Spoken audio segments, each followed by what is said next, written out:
महाराष्ट्रामध्ये सध्या स्थानिक स्वराज्य संस्थांच्या निवडणुकांचा धुरळा उडलेला आहे. नगरपालिका, नगरपंचायतींच्या निवडणुका होत आहेत. या निवडणुकांमध्ये कुणाच्या बाजूने निकाल लागतील त्या अनुषंगानं नेमकं कोणाचं ग्रहमान काय सांगतं, यासोबतच आंतरराष्ट्रीय बाजार मग शेअर बाजारामध्ये काय सुरू आहे आणि महाराष्ट्रामध्ये जी काही भ्रष्टाचाराची चर्चा सातत्याने होताना पाहायला मिळते. भ्रष्टाचार या विषयाला धरून किंवा भ्रष्टाचारासंदर्भात एक मोठं भाकीत जे आहे ते करण्यात आलेलं आहे. ज्यांनी हे भाकीत केलेलं आहे ते ज्येष्ठ ज्योतिषाचार्य सिद्धेश्वर मारटकर गुरुजी यांच्याशी आपण या सगळ्या विषयावर बोलणार आहोत आणि नेमकं भाकीत त्यांनी काय केलेलं होतं हे आपण थेट त्यांच्याकडून जाणून घेणार आहोत. महाराष्ट्रामध्ये पुढच्या काळामध्ये भ्रष्टाचाराची अनेक प्रकरणं जी आहेत ती समोर येतील असा एक अंदाज आपण व्यक्त केलेला होता. तसं भाकीत आपण केलेलं होतं. काय सांगतो? नमस्कार, मी सिद्धेश्वर मारटकर. आपण सातत्याने दर महिन्याच्या पौर्णिमा आणि अमावस्या पत्रिका मांडून साधारण त्या काळातल्या राजकीय, सामाजिक आणि नैसर्गिक घडामोडींचा अभ्यास करत असतो. तर त्याच्यामध्ये आपण एक प्राकर्षाने आता सध्या जो काय एक मोठा ॲस्पेक्ट होतो आहे तो म्हणजे शनी नेपच्यून हे एकत्र ग्रह मीन राशीमध्ये प्रवेश करत आहेत. तर याचा जे परिणाम आहे हा राजकारणाच्या दृष्टीने गोंधळाचा असेल, तसंच तो आर्थिक व्यवहाराच्या दृष्टीने पण तो मोठा गोंधळ निर्माण करणारा आहे. तर आपण आता नजीकच्या काळामध्ये जर आपण बघितलं, साधारण शनीचा बदल जो झालेला आहे तो मे 2025 पासून साधारण जून 2027पर्यंत मीन राशीमध्ये शनी असणार आहे. तर नेपच्यूनचा आता सध्या तो एकदम करेक्ट युतीमध्ये असल्यामुळं आत्ताचा हा सेन्सिटिव्ह काळ आहे त्या दृष्टीने, की मोठे भ्रष्टाचार होणं, ते उघडकीला येणं, त्याच्या विरोधात निदर्शनं होणं, आंदोलनं होणं आणि त्याच्यामध्ये राजकीय व्यक्ती अडकणं, त्यांच्यावरती मोठे आरोप होणं, ह्या गोष्टी आपल्याला ह्या काळामध्ये सातत्याने बघायला मिळतात आणि त्याचं आपण प्रिडिक्शन आपण मागच्या बऱ्याच काळापासून दिवाळी अंकातून करण्यात आलेला आहे. हा एक आस्पेक्ट आपल्या दृष्टीने महत्त्वाचा आहे. आता शेअर मार्केटमध्ये पण याचा परिणाम थोडासा त्या दृष्टीने होऊ शकतो. याच्यामध्ये आता फक्त एक त्याला अनुकूल परिस्थिती अशी आहे की मीन राशीमध्ये शनी असणं आणि त्याचा अधिपती गुरु हा उच्च राशीमध्ये असणं, हा एक कालावधी आहे. तो साधारण आपल्याला एक 18 नोव्हेंबर ते 5 डिसेंबर ह्या काळामध्ये गुरु उच्च राशीत असल्यामुळं ह्या काळात शेअर मार्केट हे त्या ठिकाणी एक वर्षा पातळीवरती आपण म्हणू की उच्चांकी पातळीवर जाऊन पुन्हा त्याच्यामध्ये त्या ठिकाणी एका विशिष्ट लेवलला स्थिर होणं, अशी ती प्रक्रिया इथं आता चालू आहे. एक 5 डिसेंबरनंतर गुरु पुन्हा मिथुन राशीमध्ये येणार आहे. त्याच्यानंतरचा थोडा परिणाम हा आपल्याला वेगळा बघायला मिळेल. 5 डिसेंबरला एक पौर्णिमा होती. तर ह्या पौर्णिमेची पत्रिका जर आपण विचारात घेतली तर तूळ लग्नावरती पौर्णिमा होत आहे. तर तूळ लग्नाच्या पौर्णिमेमध्ये चंद्र अष्टमात आहे वृषभ राशीचा आणि समोर शुक्र वृश्चिक राशीमध्ये मंगळाबरोबर आहे. तर हा एक कालावधी त्या ठिकाणी जर आपण विचार केला तर इथं मोठ्या आर्थिक घडामोडी होणं हे ह्या काळामध्ये स्वाभाविक आहे आणि त्याच्यातून होणारा त्या ठिकाणी एक भ्रष्टाचाराचे आरोप हे तुम्हाला मोठे वादविवाद निर्माण करणे असतील. ह्या रवीचा त्या हर्षलबरोबर प्रयोग होतो. त्यामुळे मी असं प्रिडिक्शन केलं होतं की ह्या काळामध्ये काही मोठ्या पदाच्या लोकांना हटवलं जाईल किंवा बदल होतील. तर हा परिणाम आपल्याला 2 ठिकाणी बघायला मिळेल. एक तर त्याच्यामध्ये आता कर्नाटक सरकार जे सरकारमध्ये जे काय अनस्टेबिलिटी चालू आहे किंवा जे आताचे मुख्यमंत्री आणि उपमुख्यमंत्री याच्यातला जो वाद आहे, इथं वरिष्ठांना कदाचित ह्यामध्ये मुख्यमंत्रीपद बदलावं लागेल. त्या डी शिवकुमारांना तिथं तुम्हाला शिवकुमार यांना मुख्यमंत्रीपदाची संधी या काळामध्ये मिळू शकते. मे बी याच्यामध्ये जर त्या ठिकाणी आता जे काय अजित पवार किंवा आणखी काही मंत्री आहेत यांच्यावरती आपण बघितलं की सातत्याने काहीतरी त्या ठिकाणी आरोप होत आहेत. याच्यामधून काही लोकांना एक विशिष्ट काळापर्यंत काही त्या ठिकाणी बाजूला व्हावं लागेल अशी परिस्थिती ह्या ग्रहयुगामुळं निश्चितपणे दिसते आहे. ह्या पार्श्वभूमीवरती जे निवडणुका होत आहेत याच्यामध्ये पण आपण बघितलं की कोकणामध्ये काही घरामध्ये रोकड सापडली, तिथं आरोप त्या ठिकाणी झालेत किंवा बऱ्याच ठिकाणी काल उद्धव ठाकरेंची आपण हे बघितली प्रेस, त्याच्यामध्ये सुद्धा त्यांनी सगळी निवडणूक पैशावरती चालू आहे किंवा जे काय सभेमध्ये जे वक्तव्य होतात ती पैसे घ्या असं जे काय लक्ष्मीचं दर्शन मिळेल असं जो प्रकार आहे हा सगळा आपल्याला ह्या काळामध्ये बघायला मिळतो की पैशाचा खेळ आणि त्याच्यावरून होणारे आरोप प्रत्यारोप हे आपल्याला इथं प्राकर्षाने बघायला मिळतील. निश्चितच तुम्ही कर्नाटकचा आता उल्लेख केलात. कर्नाटकमध्ये आज 2 मुख्यमंत्री आणि उपमुख्यमंत्र्यांमध्ये एक डिनर डिप्लोमसी सुद्धा पाहायला मिळाली. मागच्या अनेक दिवसापासून दिल्ली दरबारी मोठ्या चर्चा ज्या आहेत त्या होताना पाहायला मिळत आहेत. कर्नाटकामध्ये नेतृत्व बदल होऊ शकतो? हा 100% तशी शक्यता आहे. साधारण 5 डिसेंबरच्या मागचा आणि पुढचा काळ हा त्या दृष्टीने मोठे बदल घडवणार आहे. इव्हन आपला आता जी काही निवडणूक होती आता पंचायत समितीची आता परिषद, तर त्याचा निकाल 2-3 तारखेला लागतो. 2ला निवडणुकी, 3ला निकाल लागतो. इथं सुद्धा तुम्हाला हे बदल दिसतील की अनेक नगरपंचायतीमध्ये नवीन त्या ठिकाणी नगराध्यक्ष तुम्हाला बघायला मिळतील. बदलाचा काळ आहे असं आपण म्हणू शकतो. नगरपालिका नगरपंचायत 247 नगरपालिका 42 नगरपंचायतींसाठी निवडणूक होतीये. याच्यामध्ये प्रामुख्याने प्रचार मोठ्या प्रमाणावर होताना पाहायला मिळतो. मात्र जनमताचा कौल नेमका कुणाच्या बाजूने सर्वाधिक पद्धतीने लागण्याची शक्यता आहे किंवा कुणाला बहुमत मिळू शकते? हे बघ, आता मी मगाशी सांगितल्याप्रमाणे गुरु उच्च राशीमध्ये आहे. जेव्हा गुरु बलवान असतो त्यावेळेला स्वाभाविकपणे ज्या गोष्टींचा थोडं धार्मिक पार्श्वभूमी आहे अशा पक्षांना त्याचा फायदा होतो. म्हणजे महायुतीला फायदा होऊ शकतो आणि त्यातल्या त्यात मग BJPला त्याचा अधिक फायदा होऊ शकतो.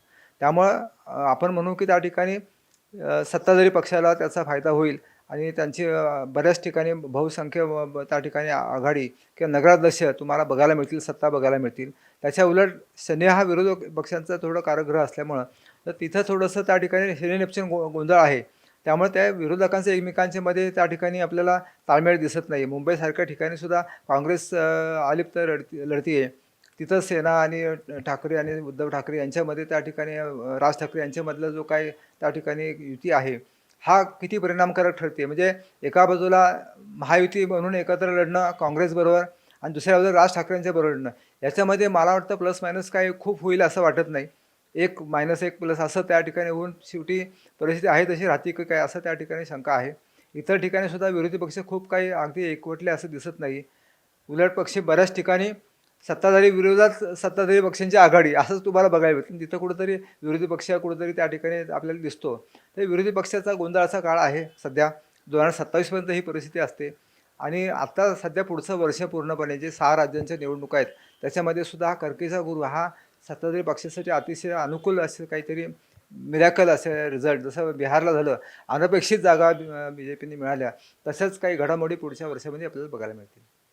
राज्यामध्ये सध्या जी काही चर्चा शिवसेना आणि भाजपच्या अनुषंगाने होती की दोन्ही नेते एकमेकांवर कुठेतरी कुरघोडीचं राजकारण करतायत किंवा दोन्ही नेत्यांकडनं, दोन्ही प्रमुख वरिष्ठांकडनं एकमेकांवर होणारी टीका टिप्पणी, कार्यकर्त्यांकडनं होणारी टीका टिप्पणी, तर याचं पुढचं भवितव्य कसं असेल दोन्ही पक्षांसाठीचं? हे बघा, याच्यामध्ये राजकारण असतं.